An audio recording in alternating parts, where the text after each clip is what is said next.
honestly, sometimes I don't know what I could offer them, because even from afar, you see the struggles and the hardships and the unbelievable amount of courage and strength and resilience that these women need to have, especially when you lose loved ones. I believe there's a value called sumud in Arabic, and it's an ideology amongst women, Palestinian women, to sort of steadfastly persevere against all forms of injustice. Malaysia has always been on the side of justice, people and government supporting the people of Palestine in their struggle for freedom, justice and national independence. In order to talk about all that, we have via Skype from Malaysia our ambassador, Mr. Walid Abu Ali. Welcome, Ambassador. Bismillah ar-Rahman ar-Rahim. Assalamu alaikum. Former Minister of Youth and Sport, Syed Sadiq Syed. Welcome to the program, Syed Sadiq. Assalamu alaikum. And you're welcome. And also we have Miss Universe Malaysia, Deborah Henry, the founder of Refugees Foundation. Welcome to the program, Deborah. Thank you very much.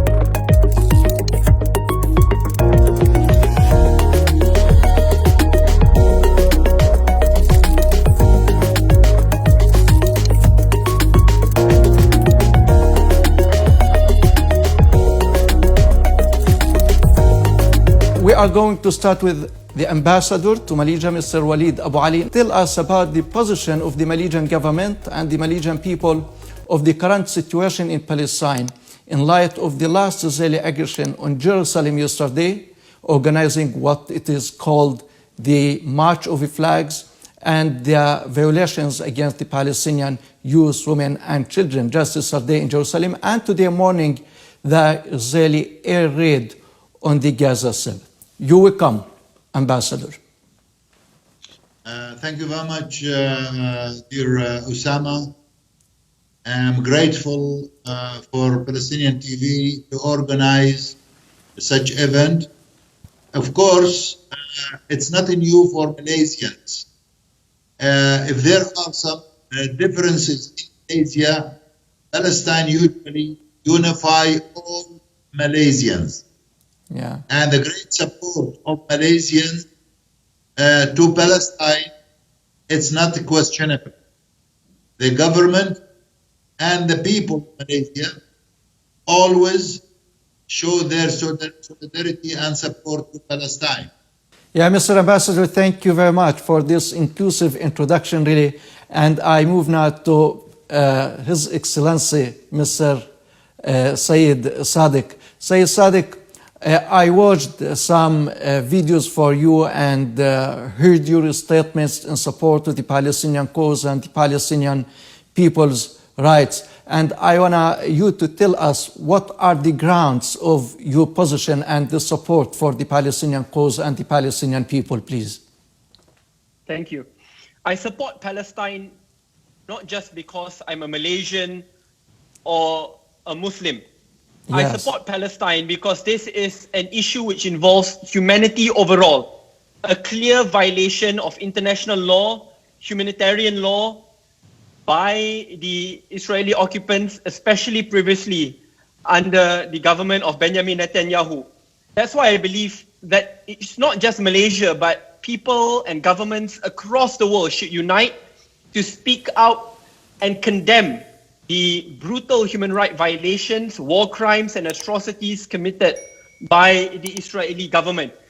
And the fact that even after the change in government, now led under Naftali Bennett, the still same aggression takes place is truly saddening and should be condemned. The ultra-nationalist march towards Jerusalem was a clear act of provocation. The fact that it took place right after a ceasefire was brokered between Israel and Palestine clearly shows that they want violence, and they were chanting during the march, death to Palestine, death to Arabs. How do you expect peaceful Palestinians to react and respond to this after just weeks ago, more than 250 Palestinians were massacred and murdered. And right after that, after the peace was brokered, this provocative ultra-nationalist march took place. I think this is a clear act of provocation, and the international community should not sit silent and condemn not just the previous Israeli government, but the new government led under Naftali Bennett. Yes, and Ms. Deborah, as our ambassador said, that you founded the Foundation for Supporting Refugees, and we know that half of the Palestinian people are refugees. And we want to talk about the refugees living in the neighborhood of Sheikh Jarrah in occupied Jerusalem, because the Israeli government has taken a decision to expel them. And we know that these people there are refugees from Palestine occupied in 1948. So how you express your support for these people there? Well, it is extremely sad. And this is why I set up a nonprofit, because of injustice. Mm-hmm. And that for people around the world to understand that refugees don't just leave their country to come to Malaysia, for example, but they also can be refugees within their own state, internally displaced people. So I've been following the stories of individuals like Muhammad El-Kurd, mm-hmm. and to see what's going on the ground. And what I think is so important nowadays is that we're hearing the stories of the youth and right directly from their mouth, because we see it on their social media. And it is extremely sad that basic rights are not met. Access to education, healthcare, yes. livelihoods, and the huge unemployment. But also that people cannot live with dignity. Yeah. And that, I think, is one of the most important aspects of human life. Yeah. And so my job is to tell that story for people to know, because if people don't know what's happening, they will not be informed and empowered to do something. Yeah, thank you, Deborah. And Mr. Sayed, your position as MP, the Parliament of Malaysia, what activities you have and connections with other parliaments around the world in order to build up these parliaments' support for the rights of the Palestinian people and the Palestinian cause, whether the Asian countries' parliaments or parliaments around the world in general? There are three key things. Firstly, yes. When I served as the Minister of Youth and Sports, I stood solidly in support of Palestine. And when there were Israeli athletes who wanted to come to Malaysia, I disallowed as long as the ban on Palestinian athletes to play without travel restrictions from Israel was still placed. So if Israel can play politics in sports, Malaysia should respond in defense of our Palestinian brothers and sisters. Secondly, after the recent crisis between Palestine and Israel, not just me, but many members of parliament across party lines, those in government and opposition, work together by contacting our international counterparts, members of parliament across Asia and Europe, to come up with a united statement condemning the disproportionate response from the Israeli Defense Force.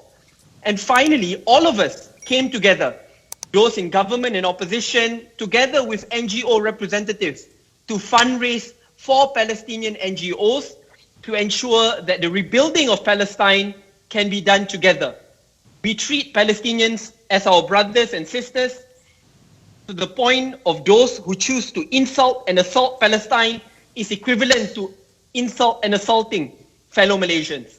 Yeah, and Ms. Deborah, a relevant question. I know that you have a very significant role when it comes to humanitarian affairs and the humanitarian assistance when it comes to the issues of children. And we watch all the time the Israeli soldiers and the Israeli colonizers' violence against the Palestinian children in particular. And we saw the massacres committed in Gaza. So how do you use your position and your foundation for networking with other civil society organizations, non-profit organizations, in order to make the situation of these children visible and support them at international level. Yes, thank you. So the reality is we get caught up in the news of war, what we see on the TV stations. Yeah. It becomes politicized and it becomes very complicated.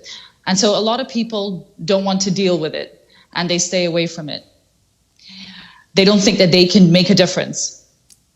What we try to do is tell the human story, that the numbers are not just, when we talk about 60-something children who died in the recent bombings, they have faces, they have stories. And so how do we tell this story of the child? Because very often during conflict, like situations like this, children suffer the most and in silence. And the trauma that they experience goes on for generations. So it is very important that they get the right support and the right help, regardless of whether the conflict stops or doesn't, is that they are being taken care of. And so we work with many different organizations in Malaysia and globally. So, and number one is to do advocacy, to talk about it, to share the faces, to help people understand what children are going through, and also then to give people options of how they can help.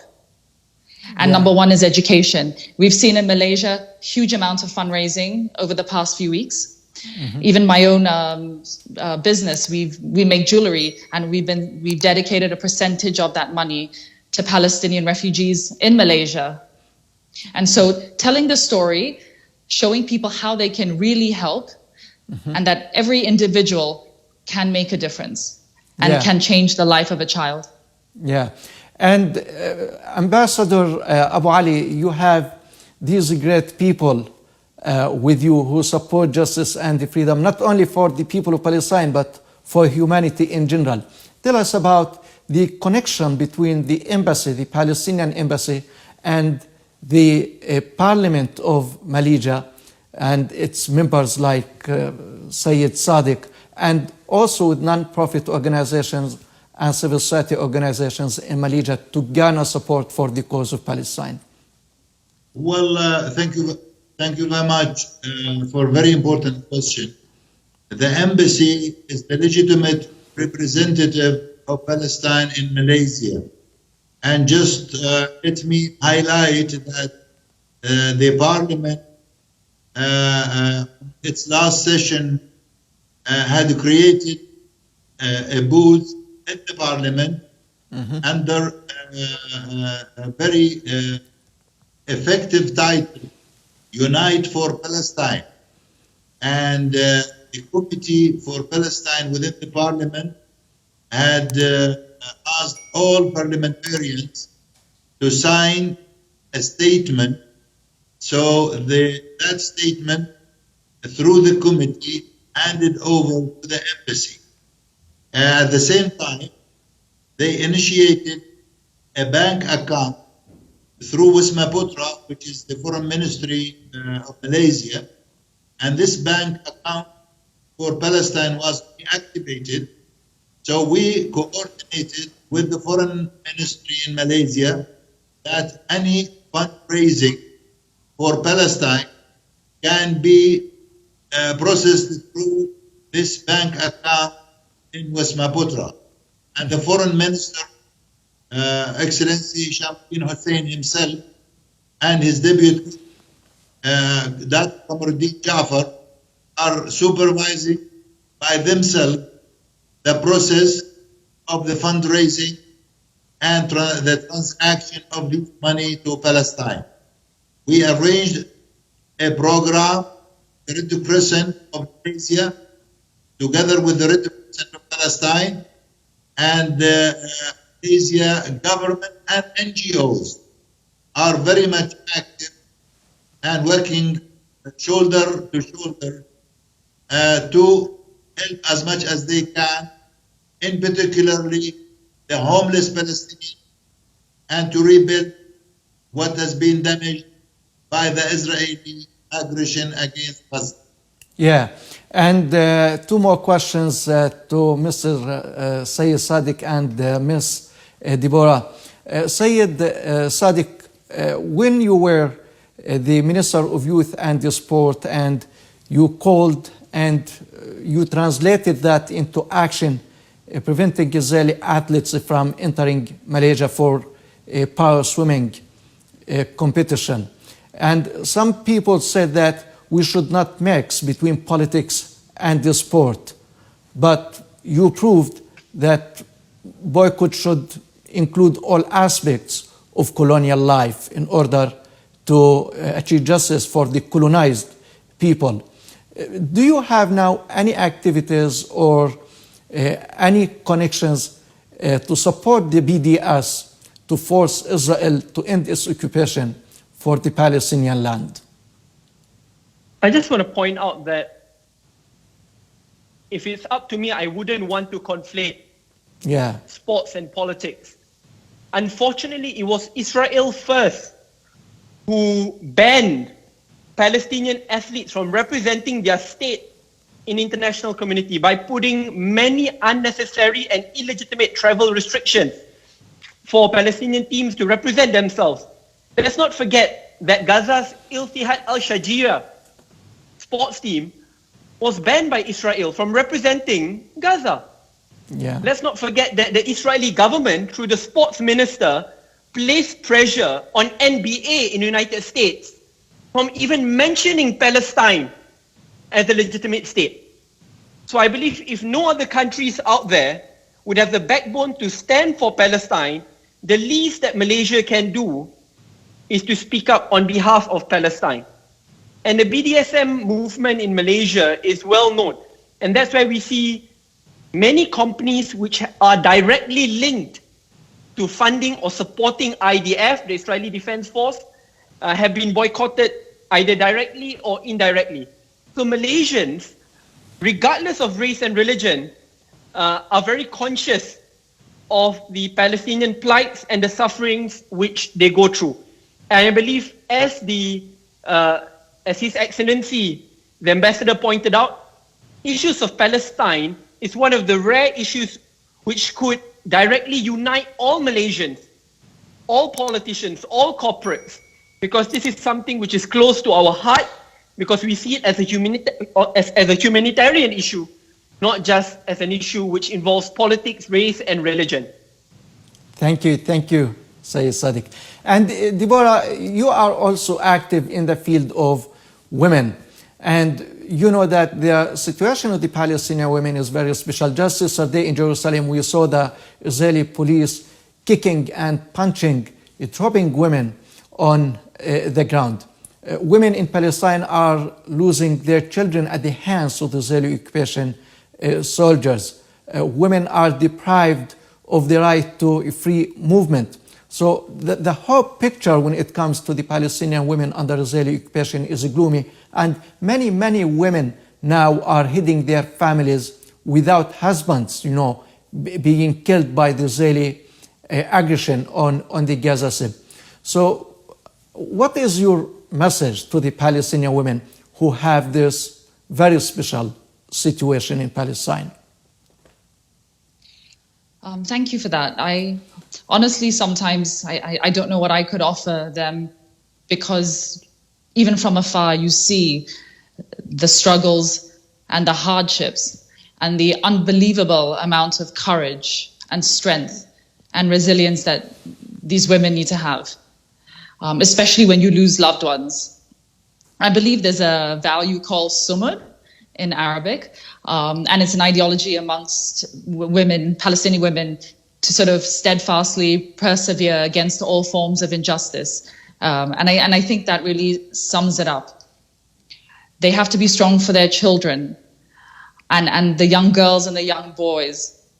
The way I look at it is we can't keep having generation after generation growing up with the bitterness and the resentment and the hate, and the cycle will never stop. What I see now on social media is the youth coming alive. They have a voice and they're using it and they are being heard, not just by, as we talked earlier, by Muslims or countries that traditionally have always supported Palestine, but also the world at large. And so I think this is a very special moment for our young men, young women, to unite the youth of the world.